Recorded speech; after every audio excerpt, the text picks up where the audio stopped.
Today is February 9th, 2021. Making up another video. Still snowing. Noticed that the box was up. I'm unsure if she actually came or not. Seeing a track. But that could be left over from yesterday. I don't know. She could be playing the game of, hey, it ain't plowed yet. Ain't gonna do it. And then again, she may have come. We're gonna go find out. Walk right up this track. I don't know. Could go either way. Let's go check it out. Box lid is up. No mail. She did not come. So either we didn't get any mail, or she's playing the game of ain't gonna do it. Now she would have come by. Usually comes by about 9:15 in the morning. It started snowing this morning about 7, so by 9 we would have had about 1/4 to 1/2 an inch. Ironically, next house down, they do a horrible job of shoveling for her or snow blowing. Big hump that she's got to drive over. You can see the tracks, all of that. It's bad. I plow all the time. I don't know, maybe there just wasn't any mail, but seems ironic anyways. So we might as well finish up this video, the follow-up video. I didn't get the call from the postmaster yesterday after I left the message. That's like the third time in a week. Twice I had spoken to him and he said he was going to call me back. This last time I spoke to whoever answered, and they were supposed to give him the message and he never called back. That's how they're doing it. So at any rate, the standpoint there seems to be that they got rules for us as customers. The box needs to be at X amount of height, yada yada. And their standpoint is more on, we don't have to because you blah blah blah, rather than putting forth just a little bit of effort.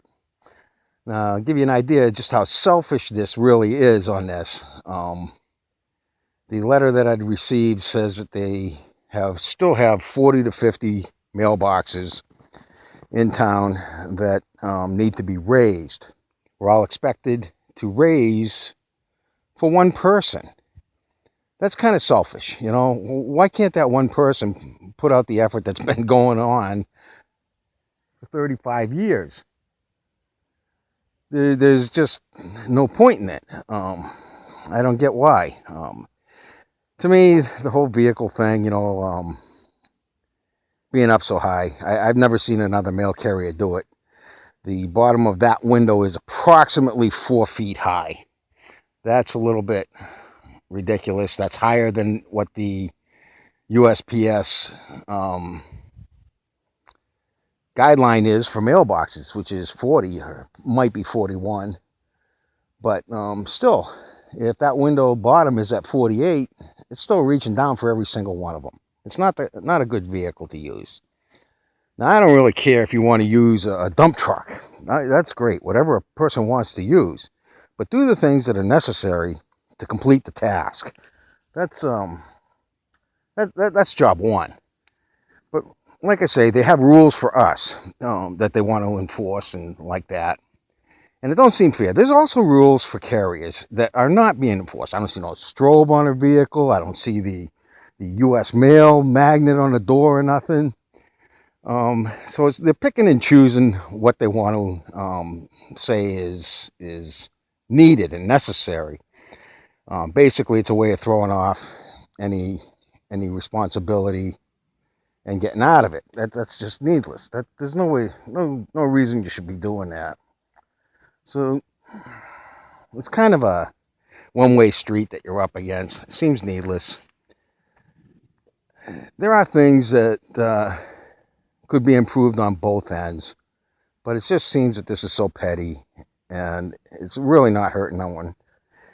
And honestly, I think that vehicle is going to go by the wayside after a while because, like I say, this is the first one that I've seen use a large vehicle.